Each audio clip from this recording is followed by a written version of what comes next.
Femme d'affaires. Femme d'affaires. Femme d'affaires. Merci mesdames et messieurs de nous rester fidèles là sur la radio Chine internationale. À présent, votre émission Femme d'affaires. Bonsoir et bienvenue. Notre invitée cette semaine est Fatima Zahra Wade Ndiaye. Elle est artiste peintre. Fatima a récemment fait le lancement de sa marque ethnique créative. Fatima, elle peint des tableaux dédiés à la femme africaine.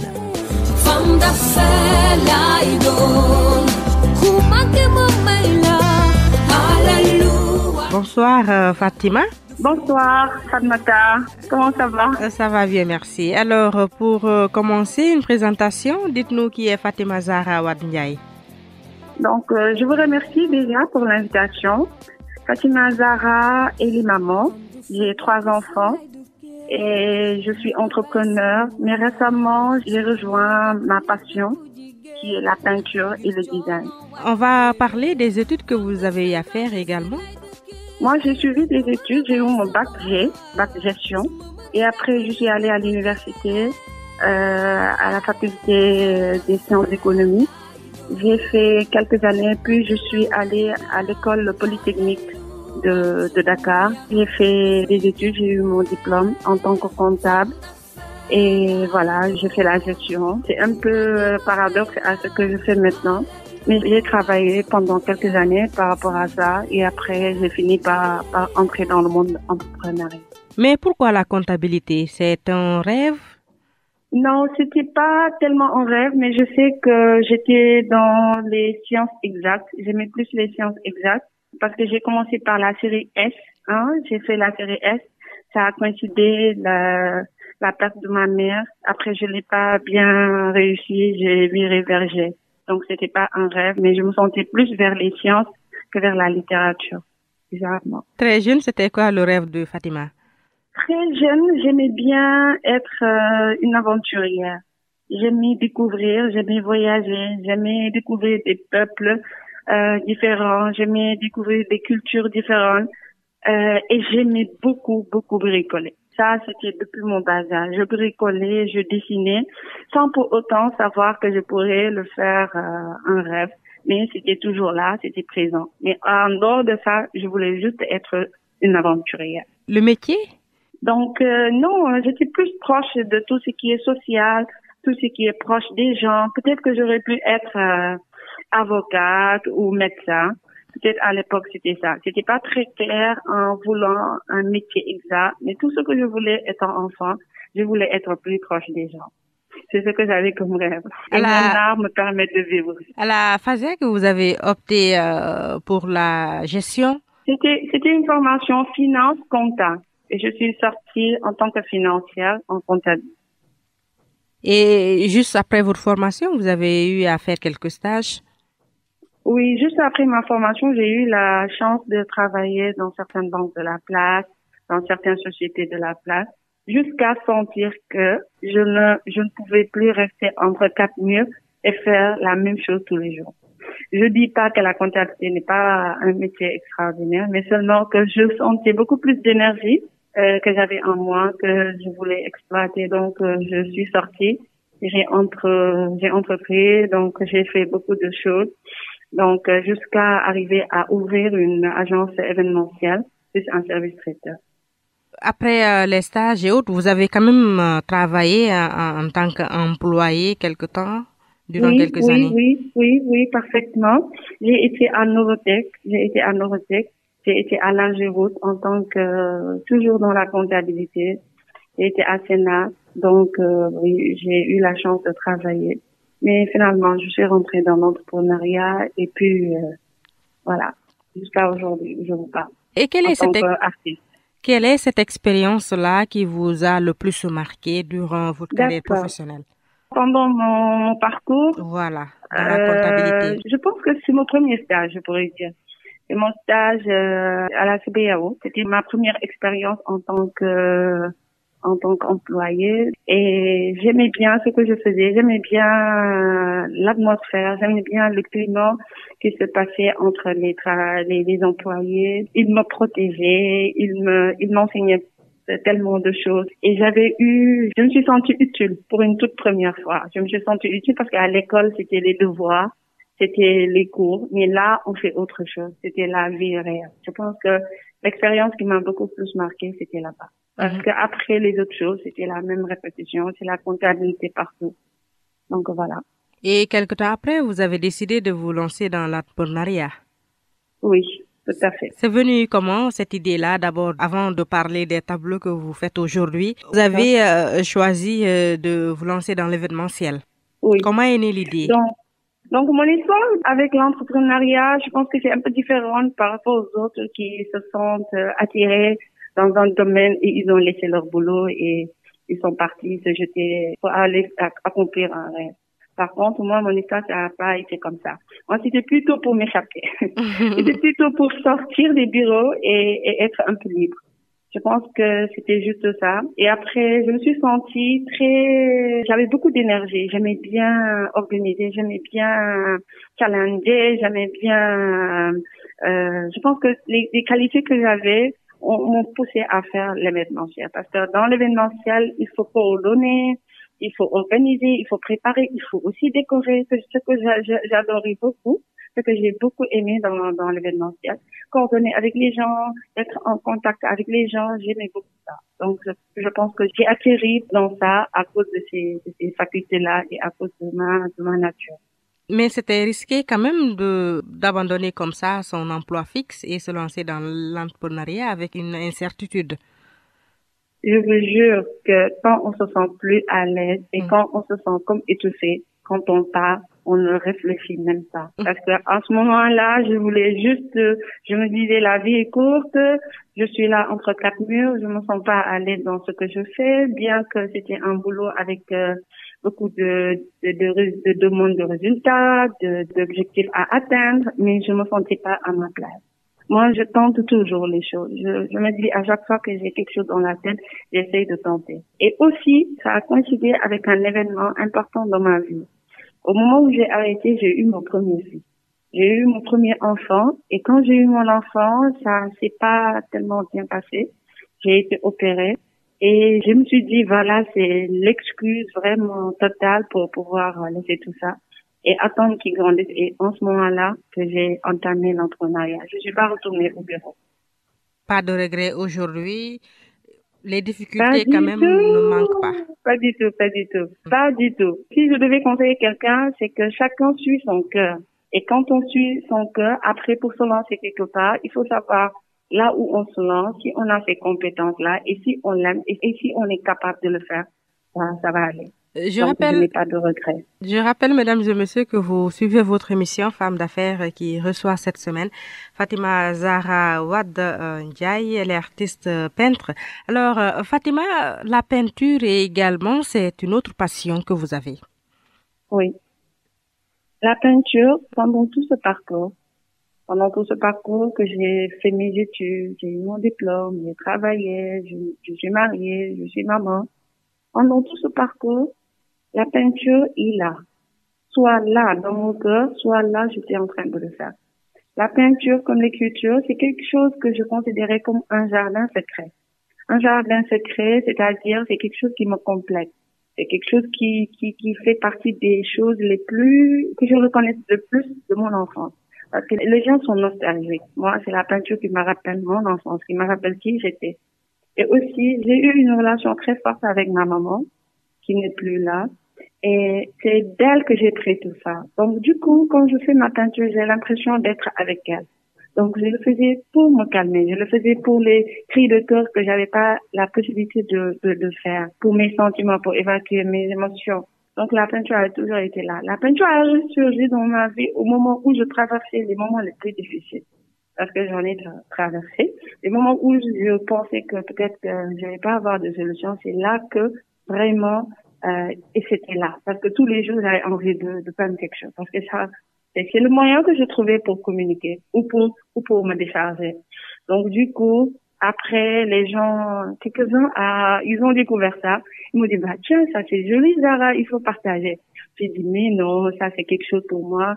Parce que je me suis jamais mis dans ma tête que c'était quelque chose que je pouvais partager, même voir vendre et voir comme un métier. Non. Parce que c'était un petit coin à moi, quelque chose qui me fait du bien. Donc, je me voyais mal de le partager. Mais à un moment, je me suis sentie prête. J'ai compris que ça vaut rien de les garder avec moi. J'ai fait pour être partagé. Et ce moment-là, quand c'est arrivé, j'ai lancé ça. Très jeune, vous avez senti que vous avez ce potentiel-là?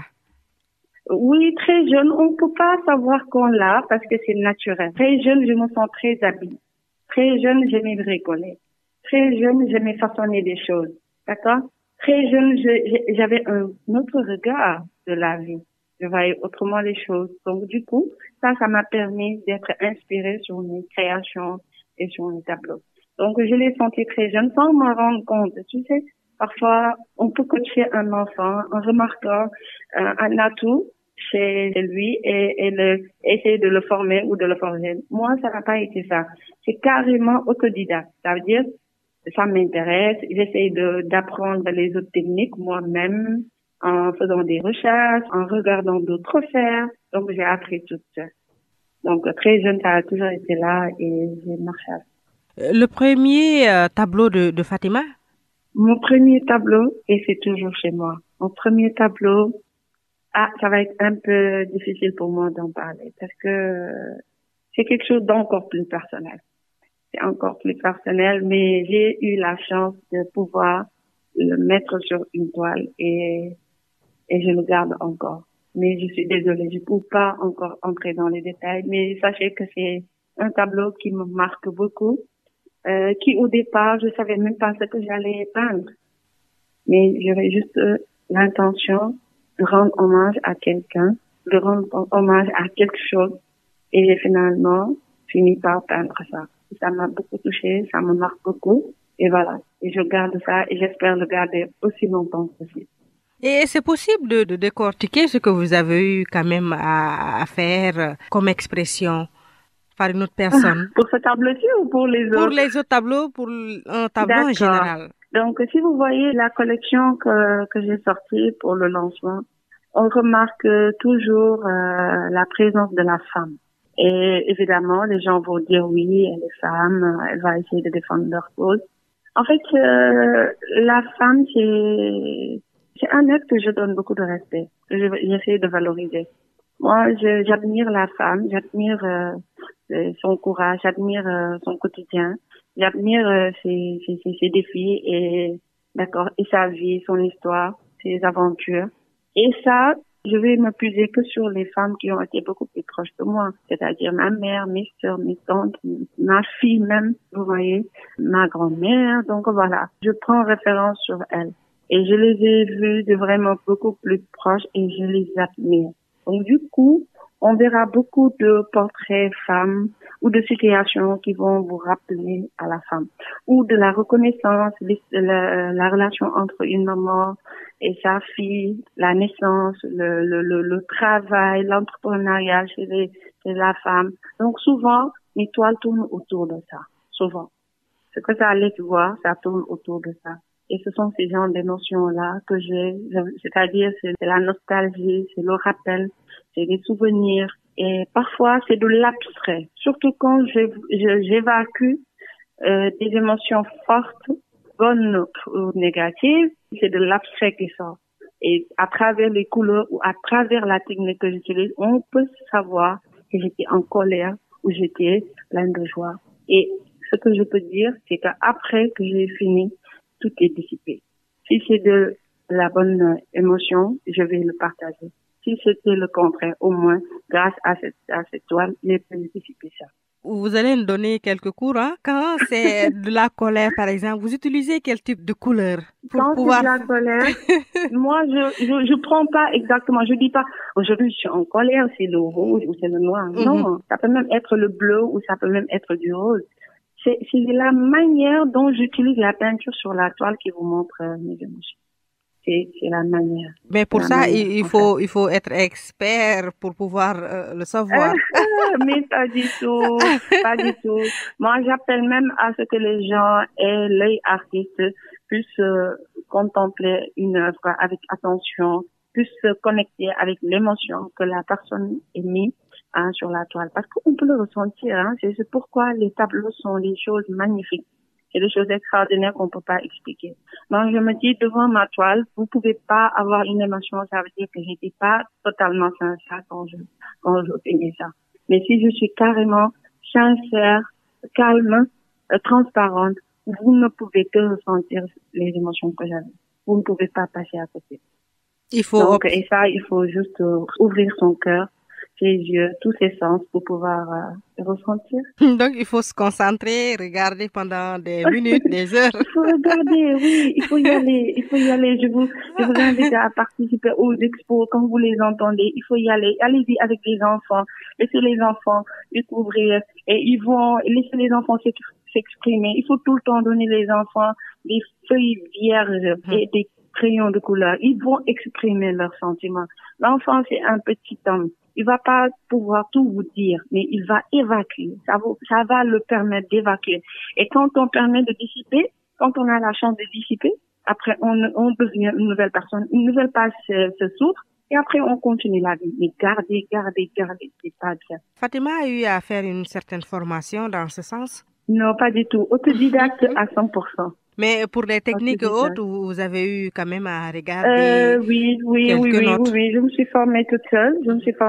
J'ai fait des recherches. Parfois, je découvre quelque chose, je le vois, je l'apprécie, je teste cette technique. Après, je m'informe pour connaître son nom. Et jusqu'à présent, j'apprends. Je peux dire que j'apprends. J'apprends, mais à ma manière.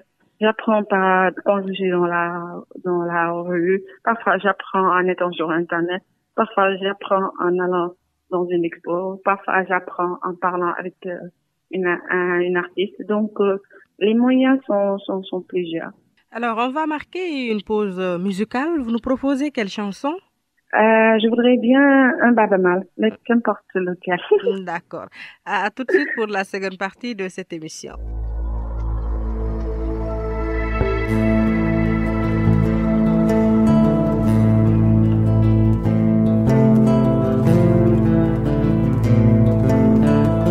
Vous suivez votre émission Femmes d'affaires avec Fatoumata Banana.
Femmes d'affaires, c'est une émission qui met en valeur l'entrepreneuriat féminin sur RCI Dakar 102.9. Je rappelle, mesdames et messieurs, que vous suivez votre émission Femmes d'affaires qui reçoit cette semaine Fatima Zahra Wade Ndiaye, elle est artiste peintre.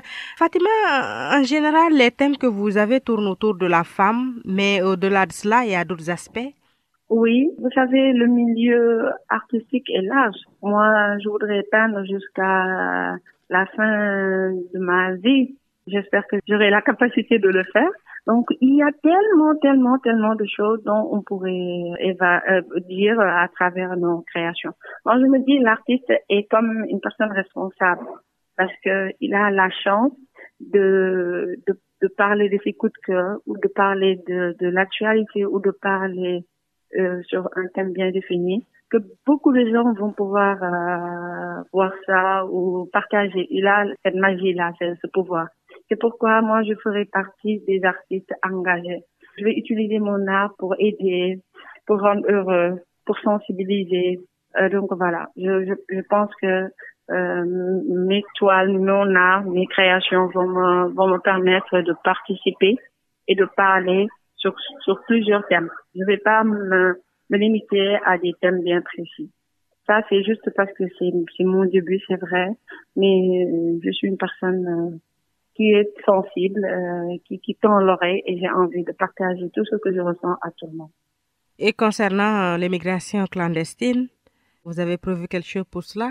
Oui, j'ai prévu quelque chose et je vais le sortir d'ici la fin du mois parce que, évidemment, en tant que jeune, déjà, en tant que maman, je n'ai pas encore un fils à l'âge de pour prendre une belle aventure, mais j'ai le cœur d'une mère pour pouvoir ressentir ce que une maman peut ressentir en perdant son enfant.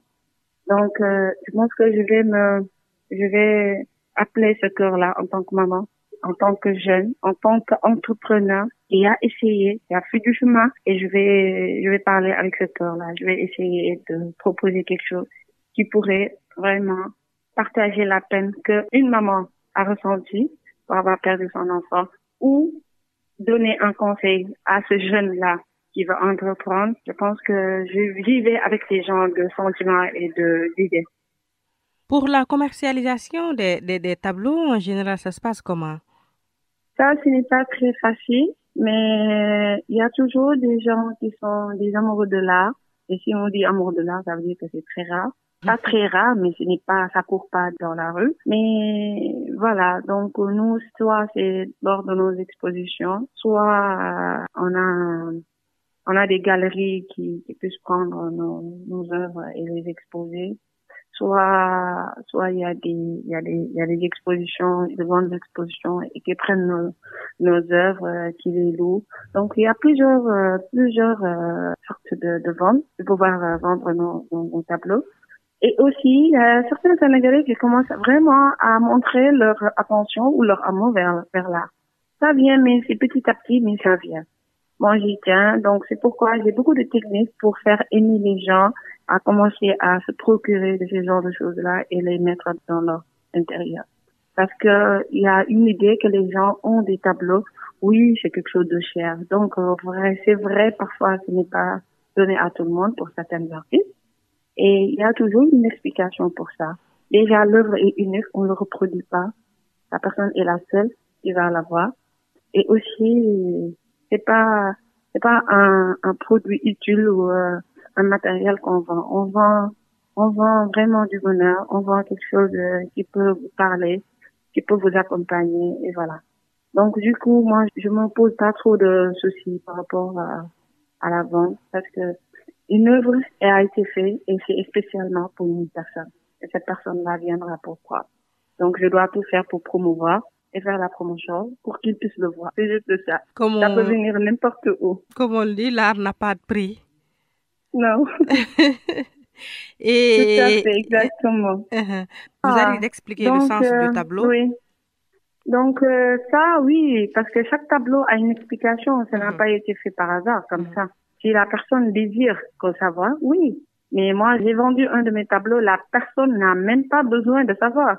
La personne voulait le tableau, il voulait le tableau, tout simplement. Parfois, c'est comme des coups de foudre. Et moi, ces genres de situations-là me touchent beaucoup. Ça me touche beaucoup. J'aurais aimé que tous mes acheteurs puissent acheter parce que ils ont retrouvé leur tableau à eux. Parce que parfois, on peut dire qu'ils n'attendaient que cette personne. Mais sinon, on peut bien l'expliquer. Même à quelqu'un qui veut juste savoir, on va expliquer.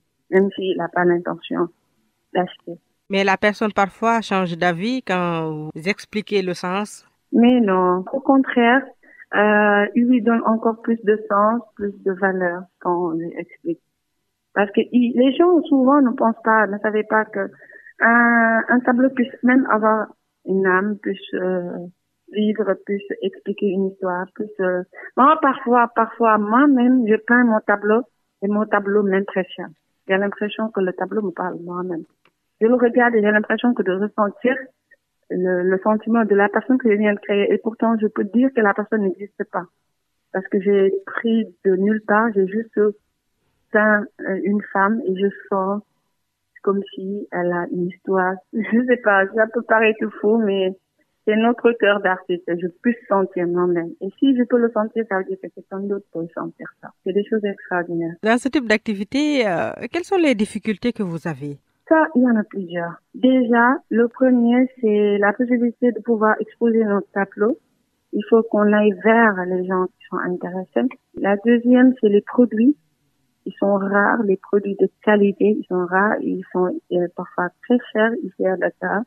Mais du coup, comme on y va par passion, on ne regarde même plus tous ces facteurs-là. Donc, c'est les différentes difficultés pour l'instant que moi je rencontre. Mais à part ça, alhamdoulilah, tout va bien. C'est quel type de produit vous utilisez le plus souvent? J'utilise l'acrylique de bonne qualité. Tout dépend, hein. Ça peut être PPO, ça peut être une autre marque, mais nous, on peut reconnaître la bonne qualité. Rien qu'en ouvrant, essayant un peu, on peut savoir ce que ça donne. Donc voilà. Parfois, on n'est pas obligé que la marque soit exactement de telle marque ou telle. Donc voilà. Mais moi, j'utilise que de l'acrylique. J'utilise pas encore à l'huile. Je l'ai fait une fois à mes débuts, mais je suis plus à l'aise avec l'acrylique. Dans ce type d'activité, les femmes sont beaucoup plus présentes? Pas tellement. Pas tellement. On voit pas trop de femmes peintres. Il y en a, mais pas tellement. Je sais pas pourquoi. Je sais pas. Mais voilà, il y en a pas tellement. Et je fais pas que seulement les tableaux. Je fais des objets de décoration que je crée. J'utilise nos produits de scène, c'est-à-dire les vanneries. Je les utilise et je crée des objets de décoration. Surtout aussi pour appeler les gens à revenir vers notre culture, à revenir vers notre identité initiale. Et voilà. Donc, j'ai d'autres choses à faire. Il vous arrive parfois de mixer cela, de faire tout ce qui est moderne allié au traditionnel? Oui. D'ailleurs, notre slogan, c'est s'inspirer d'hier pour faire aujourd'hui. C'est-à-dire, on veut toujours allier le côté traditionnel et la modernité. Parce que pour moi, les gens ont évolué, les gens changent, les gens aiment de plus en plus les choses modernes, qui ont une belle finition. Et pour ça, moi, je veux qu'on puisse se rappeler qui on est en prenant les choses qu'on avait et essayer de les valider. On peut avoir une idée de la prochaine collection? L'idée du thème, bon, je ne sais pas encore. Je sais que je parlerai des jeunes. Je sais que je vais parler des jeunes. Je vais parler de beaucoup de choses, hein. Parce que là, comme on dit, comme je me suis exprimée, je me suis lancée, j'accepte ce profil d'artiste et de designer, bah, je vais m'éclater. Donc là, on ne fait pas d'abord des propositions en avance. L'inspiration, par exemple, je peux dire, comme je l'ai dit tout à l'heure, je veux être parmi les artistes engagés. C'est-à-dire, ça peut être quelque chose ça peut être une émotion, par exemple, ce qui se passe ici avec nos jeunes compères. Ça peut être quelque chose qui me fait tellement mal au cœur et que j'ai envie de le montrer à travers mes tableaux. Et autre chose, ça peut être d'actualité, ça peut être autre chose, vous savez. Donc, du coup, moi, je ne programme pas ma peinture. Ma peinture, c'est au film. C'est ce que je ressens que je mets. Maintenant, si toutefois je prépare exactement une exposition, je peux choisir un thème. Et si je choisis ce thème, je ferai de telle sorte qu'à chaque fois que je vais peindre, je vais renvoyer mes sentiments vers ce thème-là pour pouvoir ressortir quelque chose. Donc, je peux me dire, je vais faire 5 tableaux. Sur 5 tableaux, ça sera sur ce thème-là bien précis. Et puis, c'est tout. C'est là que je me limite. Et une fois sur la toile, devant la toile, que je vais faire ce que je vais faire. Mais j'étais bien animée par une idée. Mais ce que je vais finir par faire, ça c'est à la fin que moi-même je vais découvrir. Mais on continuera le thème. Parce que je veux plus de naturel que de programmation. Je ne fais pas de programmation. À part sur mes layous, oui. Mais sur mes toiles, je ne fais pas de programmation. Et il faut combien de temps, à peu près, pour un tableau? Ça dépend. Ça dépend. Ça dépend. Le tableau le plus court que j'ai fait, je l'ai fait en 3 jours. 2 jours, 3 jours. Mais parfois, on peut commencer un tableau et perdre de l'inspiration, hein. Parce qu'il y a eu un événement qui s'est arrivé dans notre vie et on n'a plus envie de le peindre et on le laisse. Ou par exemple, c'est un moment où on est tellement stressé, on a plein de choses à faire, on n'a pas encore le calme. On se sent pas encore calme parce que dès qu'on peint, on veut être calme. Et on se sent tellement stressé qu'on voit des choses à faire. On n'est pas dans le feeling de peindre. Donc, ce tableau-là peut rester là. Un mois plus tard, on retouche. Un autre mois plus tard, on revient. Donc, c'est là. C'est les vibes des artistes. Ça, je peux même pas le comprendre. Parfois, il y a des tableaux. Moi, j'ai fini un tableau. Ça va faire 2 ans, hein, depuis que j'ai commencé. Alors qu'il y en a d'autres que je finis en 2 jours. Donc, tout dépend. Et aujourd'hui, les projets de Fatima? Mes projets à moi, c'est d'ouvrir un showroom parce qu'on me le demande tout le temps. J'expose où, parce que je fais même les meubles. Je fais des meubles design que j'apporte même mes créations dessus. Et pour l'instant, on n'a que la vente en ligne. La boutique sera prête d'ici janvier, vers décembre-janvier ou plus tard. Mais d'ici là, pour être beaucoup plus proche de nos clientèles, peut-être qu'on va signer des partenariats, des stores qui sont là, qui font dans ce qui proposent des produits dans ce qu'on fait et essayer de rentrer en partenariat pour qu'on puisse exposer là-bas. Voilà, c'est ça nos perspectives et s'activer, participer à tous les événements qui parleront de l'art, de l'entrepreneuriat, parce que le fait d'être visible, c'est pas seulement pour nous, mais c'est pour encourager d'autres gens qui sont dans le même domaine que nous et de dire voilà, vous pouvez le considérer comme un boulot. Donc, j'ai cette responsabilité-là. Donc, on est très actifs. Dès qu'on entend un événement, on fait des démarches et on essaie de participer pour la promotion et aussi pour donner un bon exemple. Et nous en arrivons vers la fin de cette émission. Le dernier mot de Fatima? Fatmata, je vous remercie beaucoup de m'avoir invitée et d'être intéressée par ce que je fais. C'est comme ça, il faut qu'on inspire. Moi, je me dis, dès que j'entame quelque chose, c'est déjà bon, je suis dans l'aventure. Maintenant, ce qui est génial, c'est d'essayer d'inspirer quelqu'un d'autre, d'amener plus vers nous. Donc, je demande à ce que les gens puissent ouvrir leur cœur. Le cœur artiste est dans tout le monde et d'essayer d'apprécier ce qu'on a autour de nous. Et je demande la paix pour tout le monde et dans notre pays. Et je souhaite aussi des issues claires pour nos jeunes, parce que les jeunes qui entament des choses légales ou illégales, ça veut dire qu'ils ont voulu faire quelque chose. Donc, je leur souhaite une bonne visibilité et des issues claires pour s'en sortir. Merci beaucoup. Je vous remercie, toi aussi. Merci. Je rappelle que notre invitée cette semaine était Fatima Zahra Wade Ndiaye, artiste peintre.